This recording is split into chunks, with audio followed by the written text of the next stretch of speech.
The sonar made a sound that Dr. Elena Vasquez had never heard before in her 15 years of deep-sea research. She leaned forward in her chair aboard the research vessel Prometheus and stared at the screen with growing confusion. The reading showed something impossible. 3 miles beneath the Pacific Ocean, sitting on the seafloor like it had been waiting for someone to find it, was a shape that nature could not create. Perfect angles, straight lines, geometric precision that belonged in an engineering lab, not in the crushing darkness of the deep. "Run the scan again," she ordered her team. Marcus Chen, her lead technician, shook his head slowly as he watched the new data appear on his monitor. Same result. "Elena," he said with a voice that carried both excitement and fear, "whatever is down there, it has 90-degree corners and a surface area larger than a football stadium." Elena pressed her palms against the cold metal desk and tried to steady her breathing. In all her years studying the ocean floor, she had seen strange things. She had discovered thermal vents that looked like alien landscapes. She had found creatures that seemed designed by a mad artist, but she had never seen anything that looked manufactured until now. Other members of her team gathered around, their faces lit by the blue glow of multiple screens. Dr. Sarah Wong, the marine biologist, whispered something about natural formations and crystalline structures. But even she did not sound convinced. The shape on the sonar was too perfect, too deliberate, too obviously built by hands that understood mathematics. "We need to send down a drone," Elena announced. The room fell silent. Protocol demanded that they report unusual findings to the Oversight Committee before taking action. Protocol required approval for any deep dive operations beyond standard parameters. Protocol would mean weeks of waiting while bureaucrats debated and scientists argued. Elena did not have weeks.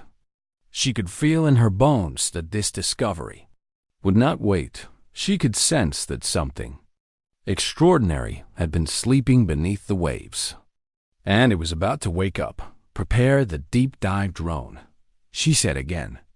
And this time, her voice carried the weight of command. No one argued. They all felt it too. 2 hours later, the drone descended into darkness. Elena watched through the video feed as sunlight faded to twilight. Then twilight surrendered to absolute black. The only illumination came from the drone's powerful lights, cutting through water that had never known the touch of day. Pressure gauges climbed steadily as the little machine dove deeper and deeper. 1 mile. 2 miles. The team held their breath as the drone approached the 3-mile mark, and then the lights found it. Elena heard someone gasp. She might have gasped herself. Rising from the seafloor like a fallen god was a craft of obsidian black, its hull so dark it seemed to drink the light rather than reflect it. The thing was massive, easily the size of an aircraft carrier, and it lay half buried in sediment that had accumulated over an unimaginable span of time. This was no natural formation. This was no secret military project. This was a spaceship, Mother of God. Marcus breathed. Elena could not speak. She could only stare at the screen as the drone circled the ancient vessel, its cameras recording every impossible detail, the hull bore patterns that might have been writing or might have been decorative art.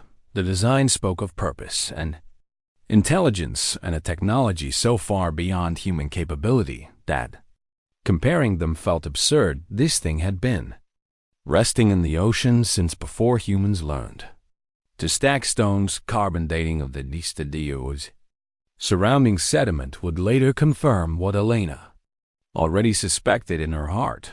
The ship had crashed, or landed, or been hidden here.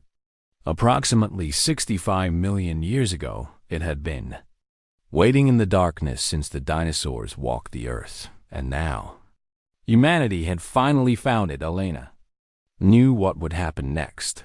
She knew the military would come. She knew the governments would panic. She knew the world would never be the same within 6 hours of her first transmission. Helicopters filled the sky above the Prometheus. Men in uniforms boarded her vessel with faces of stone and voices of authority. They spoke of national security and classified operations and the absolute necessity of silence. Elena watched as her discovery was taken from her, wrapped in secrecy, and transported to a location that no one would name. But she refused to be pushed aside. She argued with generals and debated with admirals. She reminded them that she was the only person who understood the readings, the only scientist who had studied the sonar data from the beginning. She told them that without her expertise, they would waste months trying to understand what she already knew in the end. They relented. Elena became part of the excavation team, granted clearance that few civilians ever received. She stood on the deck of a massive naval platform that had been constructed directly above the crash site, watching as remotely operated vehicles worked to uncover more of the buried. Ship divers in specialized suits descended to touch the hull with their own hands, reporting that the material felt neither warm nor cold, neither smooth nor rough. It felt, they said, like touching nothing at all, like reaching out for an object and finding only absence. Elena spent her nights reviewing footage and her days directing operations. She barely slept, she barely ate. The question that burned in her mind gave her no peace. Who had built this vessel? Where had they come from? Why had they left it here, hidden beneath miles of water, waiting in patient silence for millions upon millions of years? And perhaps the most troubling question of all, why did it feel like the ship was not simply waiting to be discovered? Why did it feel like the ship was waiting for something specific? Why did it feel like it had been left here on purpose, placed like a gift or a warning for whoever might eventually develop the technology to find it? Elena stood at the railing and looked down at the dark water. Somewhere below her feet, an artifact from beyond the stars held secrets that could redefine everything humanity believed about its place in the universe. She did not know if those secrets would bring hope or despair. She did not know if finding the truth would save her species or doom it, but she knew, with a certainty that went beyond logic, that there was no turning back. The ship had been found, and whatever came next, humanity would face it together. She took a deep breath of salt air and made a silent promise to herself. She would uncover the truth. No matter where it led, she would learn why this vessel had been left for humanity to find. And she would make sure that when the answers finally came, the world would be ready to hear them, even if those answers changed everything.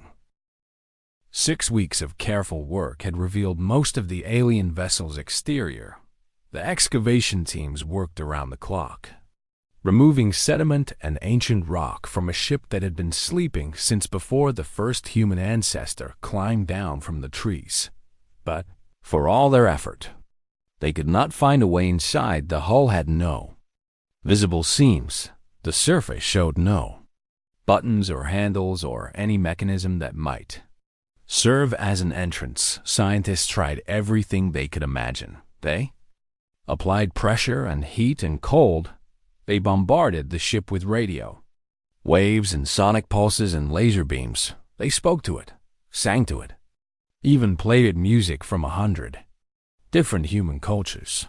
The ship remained silent and sealed. Elena began to wonder if they would ever unlock its mysteries. Then came the accident that changed everything. A young technician named James Rivera was examining a section of hull near what they believed might be the vessel's bow. His equipment slipped from his hands, and as he grabbed for it, his palms scraped against the dark surface. The edge was sharper than it appeared. Blood welled from the cut and dripped onto the alien material, and the ship woke up. Light rippled across the hull like waves, spreading across a pond. A deep hum vibrated through the water and up through the support platforms. Everyone froze in place.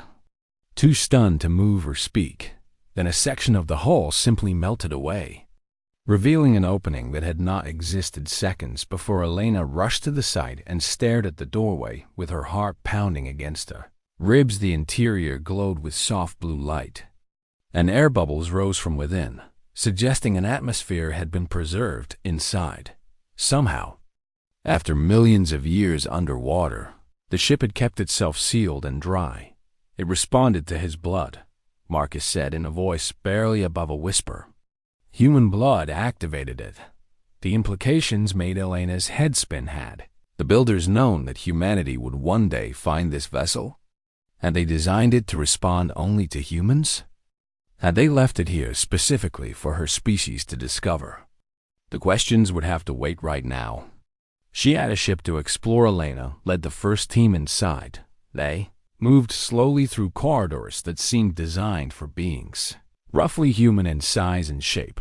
The walls pulsed with that same soft blue glow, and the air tasted clean and fresh despite its ancient origin. Elena felt like she was walking through a dream, stepping into a reality that should not exist. Chamber after chamber revealed wonders that defied understanding.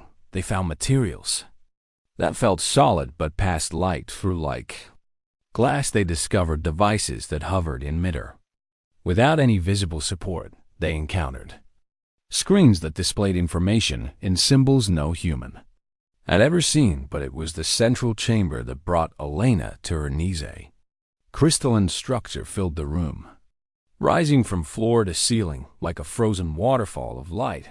As the team approached, the crystal began to glow more intensely, and images appeared in the air around them, star maps showing galaxies that human telescopes had never observed, diagrams of biological systems far more complex than anything on Earth, and a message, not in words or sounds, but in pure emotion and imagery that bypassed language entirely. Elena felt the message wash over her like a wave. She saw beings of great beauty and wisdom, tall and slender with skin like polished stone.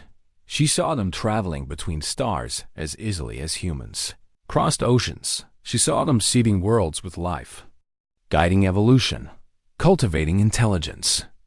Across 1,000 planets, they called themselves the Watchers, and Earth had been one of their gardens. Humanity had been one of their experiments. Elena wept as the truth poured into her mind. Humans were not alone in the universe. Humans had never been alone. They had been watched and guided and nurtured by an ancient race that saw potential in a small blue world orbiting an ordinary yellow star. But the message did not end with revelation. It continued with warning. The images grew darker. Elena saw the Watchers fleeing, their beautiful ships racing across galaxies with fear driving them forward. She saw something pursuing them, something vast and hungry and patient. She saw worlds consumed and species erased and stars going dark as the hunters fed. The Watchers had run from something they could not defeat, and that something was still out there, still hunting, still hungry. The final image burned itself into Elena's memory, a countdown measured in units she did not recognize but understood instinctively. Time remaining before the hunters arrived, time before the thing that had chased the Watchers across the universe finally came for humanity. They were coming, and based on the countdown, they would be here soon. Elena pulled herself back to the present and looked at her team. They had all received the same message, felt the same emotions, seen the same terrible future approaching. Some were crying, some stood frozen in shock. Some had already begun talking rapidly about what they had learned. "We need to tell the world," Elena said, and her voice sounded strange in her own ears, too calm for what she had just experienced. Marcus shook his head slowly. "The governments will never allow it," he replied. "They will bury this forever." Elena looked back at the crystalline archive, still glowing with ancient light. "Then we make them understand," she said. "We make them see that hiding this changes nothing. The Watchers had run and been destroyed anyway. Secrecy had not saved them, only truth could." prepare humanity for what was coming. Only knowledge could give them a chance to fight. Elena straightened her shoulders and walked back toward the exit. She had come into this ship as a scientist seeking answers. She left it as something more, a messenger, carrying the most important news in human history, an advocate who would fight for her species to know the truth, a warrior who refused to let humanity face extinction in ignorance. The countdown was ticking, and Elena would make sure the world was ready when the clock reached 0. Elena had expected chaos, but the reality exceeded her darkest predictions when the governments finally agreed to disclosure, pushed by leaks that threatened to expose the truth in the worst possible way. Humanity fractured along every line that had ever divided it. Religious leaders gathered there, followers, and preached conflicting messages. Some declared the Watchers to be angels sent by God. Others called them demons and warned that the end times had arrived. Still others tried to incorporate the discovery into their existing beliefs, speaking of a universe even more wondrous and mysterious than they had imagined. Scientists argued among themselves with equal passion. Half of them celebrated the confirmation of extraterrestrial life as the greatest discovery in history. The other half questioned everything, demanding more evidence, more tests, more proof that the archive could be trusted. Politicians did what politicians always did.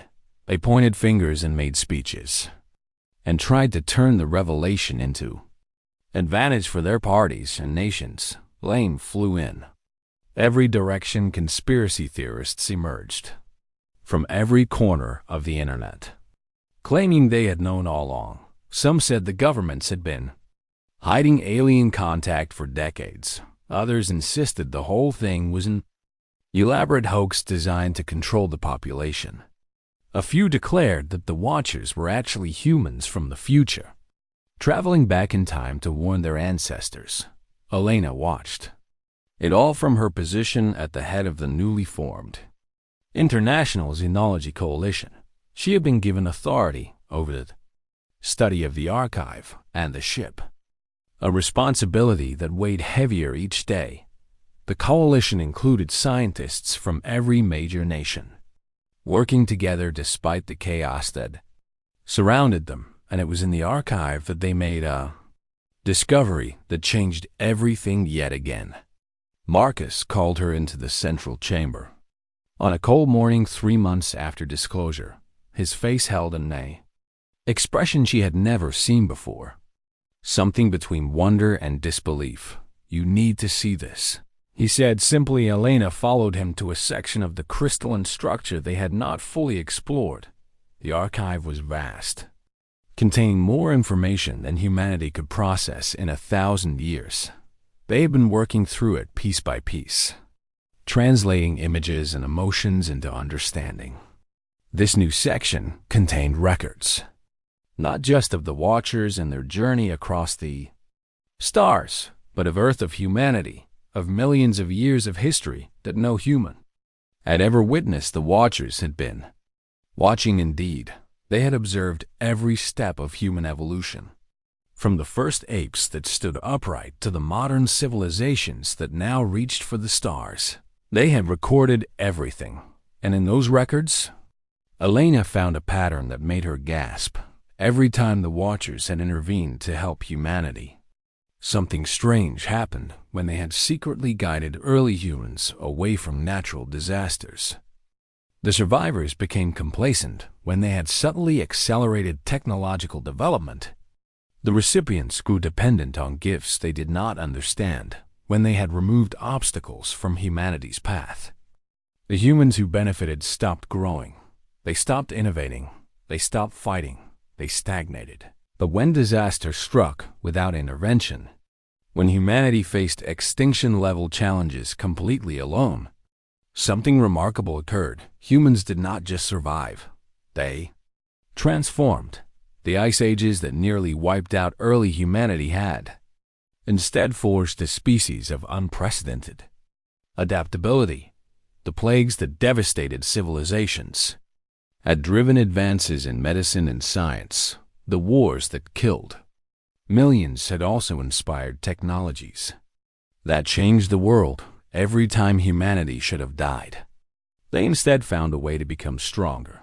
The Watchers had created thousands of civilizations across the galaxy. Most of those civilizations had been guided carefully, protected from harm, nurtured toward what the Watchers considered ideal development, and most of those civilizations had failed. They had become dependent on their caretakers. They had never developed the resilience that came from facing true hardship. When the Hunters came, they had no will to fight, but humanity was different. Humanity had been neglected. Humanity had been left to struggle and suffer and die by the millions. And humanity had become something the Watchers never expected: a species that refused to accept the impossible, a species that looked at certain death and said no, a species that had taught itself to fly, split the atom, and reached for the moon using nothing but its own stubborn determination. Elena read through the Watcher assessments with tears streaming down her face. Every projection showed humanity failing. Every model predicted collapse, and every single time humanity had defied the predictions, the Watchers had not saved their ship for their most successful experiment. They had saved it for their greatest failure, because that failure had become something unprecedented, something the Watchers themselves could not fully understand, something that might, just might, be able to face the Hunters and survive. Elena called an emergency meeting of the Coalition scientists from around the world, gathered in the underwater facility that now surrounded the ancient ship. She showed them the records, played them the Watcher assessments, explained what the data meant. The room fell silent when she finished. Then Dr. Yuki Tanaka from Japan spoke in a voice thick with emotion. "They thought our suffering was a mistake," she said slowly. "They thought our struggles were failures in their experiment." Elena nodded. "But it was our suffering that made us strong," Yuki continued. "Our struggles taught us to never give up." "The Watchers protected their other creations," Marcus added. "They kept them safe and comfortable. And when danger came, those creations did not know how to fight." Elena finished. She looked around the room at the faces of scientists who had dedicated their lives to understanding the universe. Now they understood something far more important. They understood what made humanity special, not intelligence. Though humans were clever, not technology. Though humans were inventive, not even creativity. Though humans excelled at thinking in new ways, what made humanity special was something simpler and more profound. Humans refused to quit. Humans faced impossible odds and kept fighting. Humans looked at the void of space, and instead of feeling small, they felt challenged. The Hunters were coming an enemy that had destroyed the Watchers and consumed 1,000 civilizations, was heading toward Earth. But humanity would not run. Humanity would not hide. Humanity would do what it had always done. It would find a way. Elena looked at her colleagues and felt something she had not felt since the discovery began. She felt hope. "We have work to do," she said, and her voice rang with new purpose. The countdown continued, but now humanity knew what it was counting down toward, and for the first time, Elena believed they might actually be ready to face it. The countdown reached 0 on a Tuesday morning. Elena was in her office reviewing the latest integration tests when every screen in the facility went dark, then lit up with the same image ships, thousands upon thousands of ships, appearing in Earth's orbit like a swarm of locusts descending on a field. They came from nowhere, folding space itself to bypass the billions of miles that should have separated them from Earth one moment. The sky held only the familiar moon and a handful of satellites. The next moment, it was filled with death. Elena ran to the command center. where military personnel and scientists had gathered in stunned silence. The screen showed footage from space stations and orbital platforms, all of them focused on the impossible fleet. The ships were not elegant like the Watcher vessel. They were brutal. Angular things covered in spikes and protrusions that served no obvious purpose. They looked like they had been designed to inspire fear. They succeeded. The first transmission came within minutes. Every communication device on Earth, from military radios to children's toys, broadcast the same message in every human language simultaneously. Surrender your neural patterns for absorption, the voice said, cold and empty of any emotion. Resistance extends suffering without altering outcome. That was all. No demands for resources or territory, no requests for diplomatic contact, no acknowledgement of humanity as anything more than prey. The Devourers, as the Watcher archive had named them, did not negotiate. They consumed. They absorbed the minds and memories of every intelligent species they encountered, adding that knowledge to their vast collective consciousness. Then they moved on to the next world within hours. The first attacks began. Devour ships descended on major cities around the globe, launching weapons that human scientists could not even categorize. Missiles struck the alien vessels and accomplished nothing. Nuclear warheads detonated against their shields and left no mark. Entire military bases were erased in seconds, their defenders never even seeing what killed them. Governments around the world began discussing surrender. President of the United States addressed the nation with tears in his eyes, speaking of impossible choices and preservation of what could be saved. The leaders of Russia and China and Europe all said similar things in their own languages. Humanity had fought wars for thousands of years, but this was not a war. This was extinction. Elena refused to accept it. While the world's leaders debated surrender, she had been working with her team in the underwater facility, studying the Watcher ship with desperate intensity. They had learned its systems. Over the past months, they had figured out how to interface human technology with the ancient alien machinery, and buried in the deepest files of the archive, they had found something the Watchers themselves had never used: weapon schematics, designs for devices of incredible destructive power, labeled with warnings and emotional imagery that translated roughly to unstable and unpredictable and too dangerous for any responsible species to deploy. The Watchers had created these weapons but never used them. They were too careful, too measured, too wise to unleash something they could not fully control. But humanity was not careful. Humanity was not measured. And wisdom, Elena had come to understand, sometimes meant knowing when to throw caution aside. She called together every scientist who remained at the facility. Most of them had families in the burning cities above. Most of them had watched their homes destroyed on video feeds. Most of them had nothing left to lose. The Watchers created weapons they were afraid to use, Elena told them. They buried the designs because they considered them too risky, too volatile, too human in their approach. She paused and looked at the faces around her. I think it is time we showed them why that was not an insult. They worked without rest. Watcher technology was beyond their full understanding, but understanding had never been humanity's greatest strength. Improvisation was innovation, was the stubborn refusal to accept that something could not be done. Was they took the alien designs and modified them.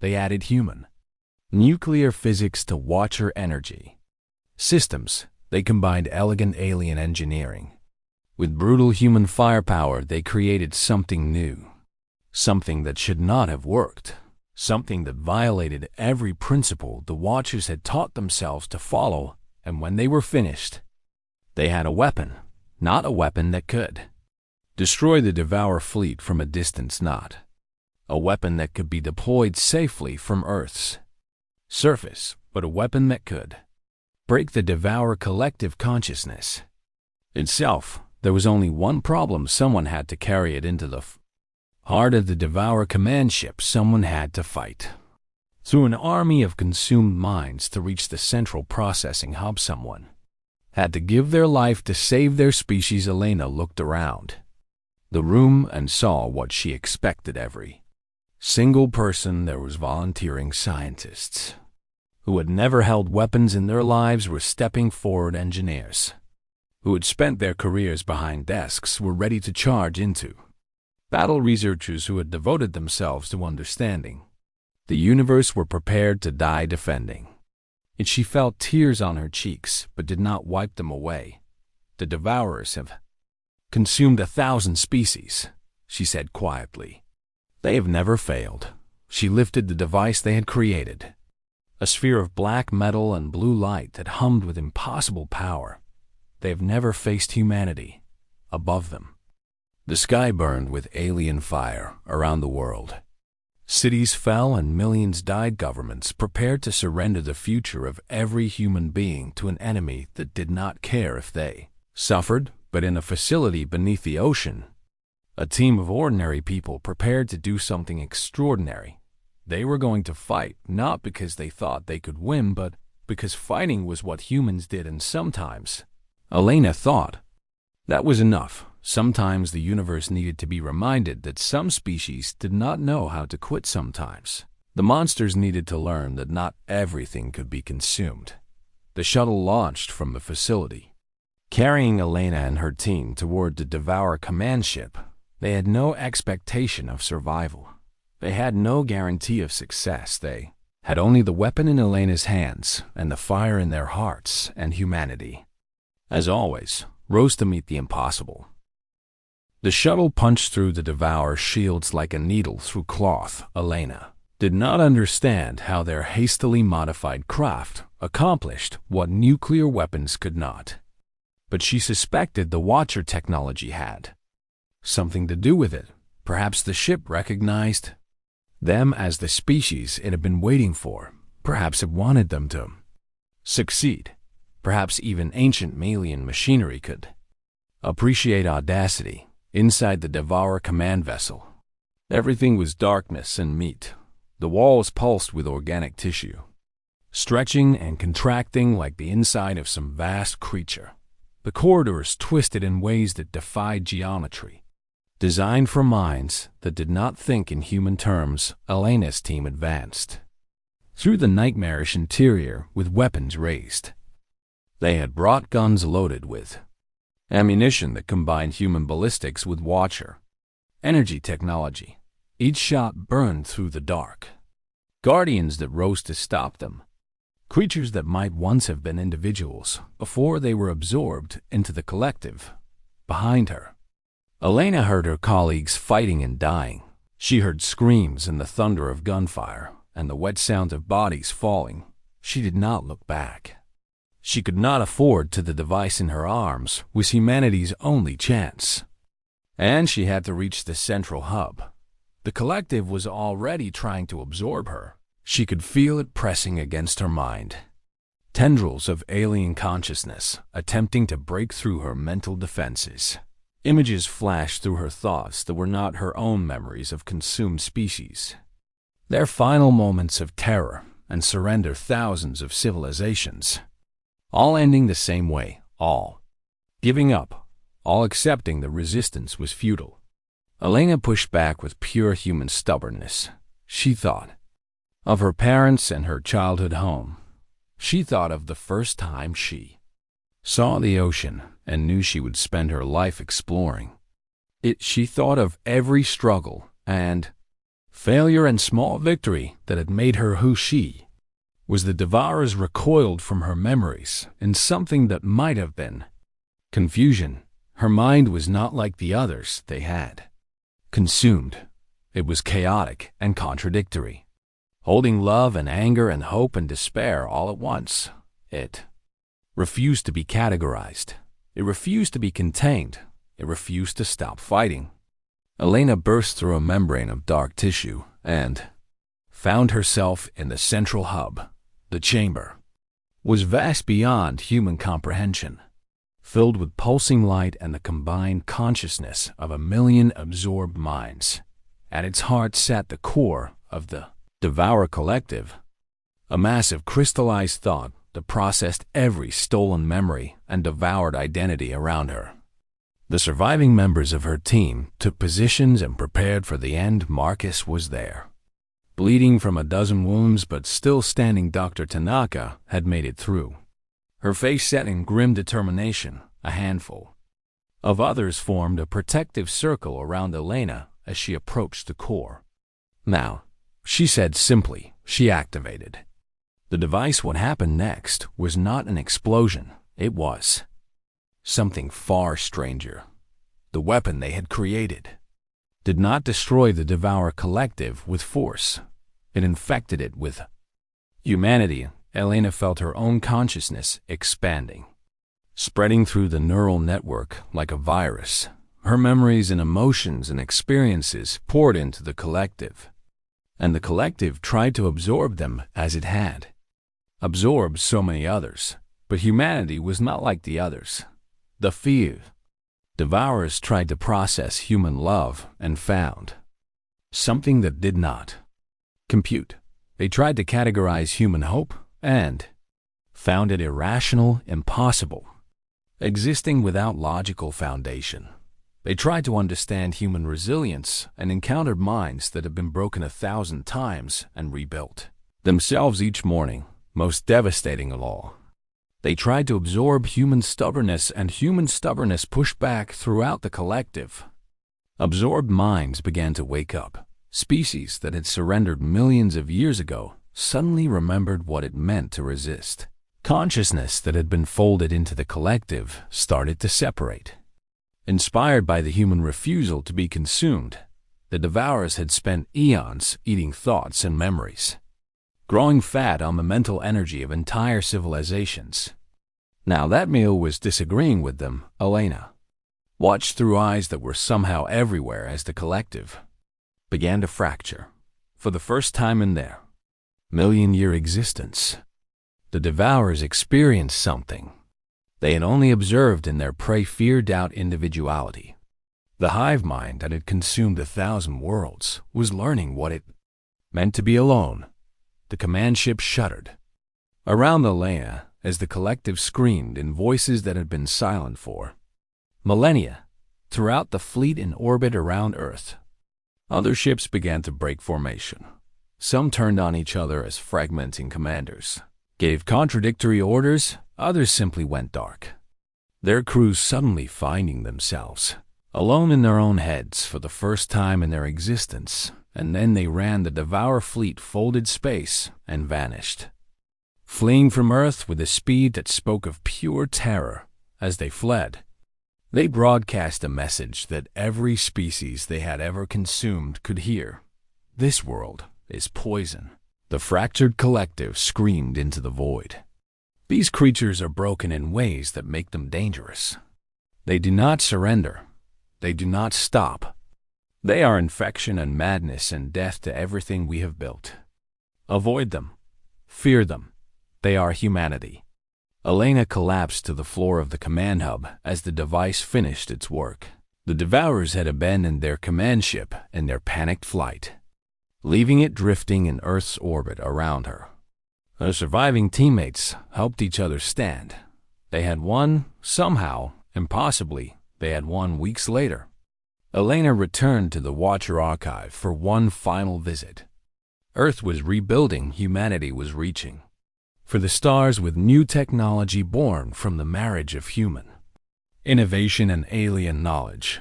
The species that had been on the verge of extinction was now preparing to take its place among the stars. But Elena had one last question to answer. She found the personal message in a corner of the archive she had overlooked before. It was addressed to whoever found the ship, and it was recorded by the last Watcher to visit Earth.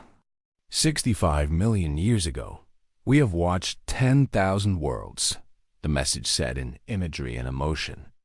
We have guided evolution on 100,000 moons. We have seen every pattern of intelligence the cosmos can produce. and we have never seen anything like humanity. You are unstable and violent and self-destructive. By every metric we use to measure potential, you should have failed 1,000,000 times over, but you did not. We leave you this ship not as a gift but as an apology. We should have trusted you. We should have known that the species which taught itself to fly, which split the atom, which looked up at the stars and said, "We will go there," needed no gods. We were never your creators. We only planted seeds. What grew from them was entirely, terrifyingly, beautifully your own. The devourers are coming. We could not stop them. Perhaps you can. You are humanity. You have always found a way. Elena closed the archive and walked out of the ancient ship. Above her, the sky was filled with new vessels. Human-built craft that would carry her species to distant stars. The universe had learned what humanity was capable of. The monsters had fled in terror from a species that refused to quit, and humanity was only getting started. Elena smiled as she watched the ships rise toward the heavens. The Watchers had been right about one thing. Humanity had always found a way. And now that they knew they were not alone, now that they knew what waited in the darkness between stars, they would find a way to face it all.